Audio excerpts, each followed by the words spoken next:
Assalamu alaikum, barkanmu da dawowa cikin wani sabon bidiyo namu. A bidiyon da ya gabata idan ba ku manta ba mun yi bayani akan biyu daga cikin attribute bambanci tsakanin class da id. Yau za mu yi bayani akan ragowar guda uku contenteditble, lang da kuma direction. Yanda ake rubuta su da kuma ya suke aiki. A nan muna da h2, muna da heading 2, headline mai heading 2 a nan. Bari mu fara daga contenteditble. Idan ka zo cikin open tag naka na element sai ka yi space ɗaya, sai ka rubuta sunan attribute ɗin contenteditble.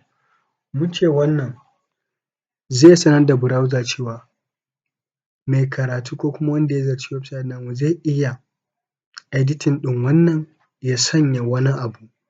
To amma na wucin gadi ne mun faɗa idan har muna so canjin ya zauna sai mun yi aiki ta backend da javascript da sauran yare suna nan da yawa.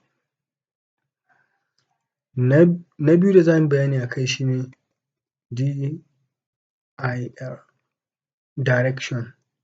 Shi kuma direction haka ake rubuta shi kamar class akwai alama ta equal sign da double quote.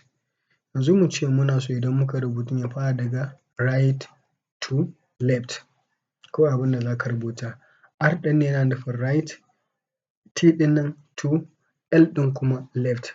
Yanzu mu fara mu ce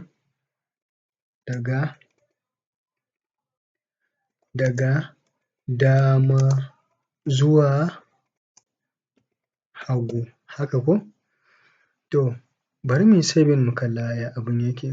Mu danna save sai mu yi refresh mu gani. Kun ga wannan rubutun namu ya fara ina? Daga dama muka ce me? Zuwa hagu, right to left. Daga nan ya fara ya yi haka. To amma da za mu dawo da shi a nan, dawo da shi left to right hakan nan, mu yi save, ya dawo nan ɓarin. To shi kawai zai gaya wa browser na cewa ta ina muke so rubutunmu ya fara ta nan gefen ko kuma ya fara ta ɓangaren kaza. Wannan contenteditable ɗin kun gani, kun ga shi kuma za mu iya me? Za mu iya editing ɗin abun.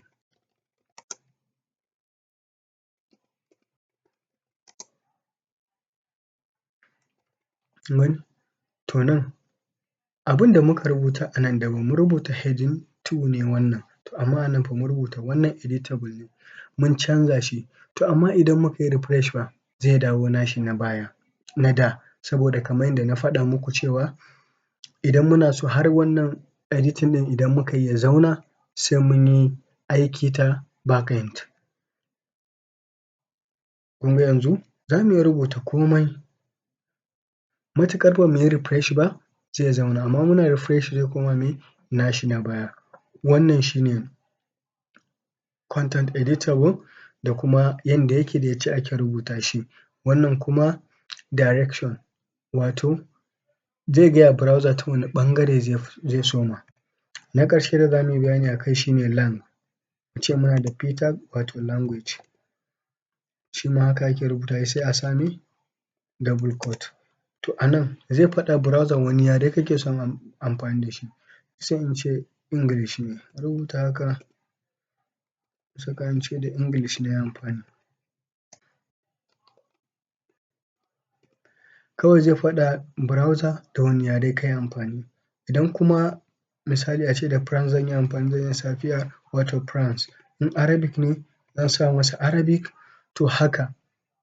Wannan shi ne bayanin attribute. A bidiyo na gaba za mu yi bayani akan wani abu daban. Ku ci gaba da bibiyan mu. Mun gode.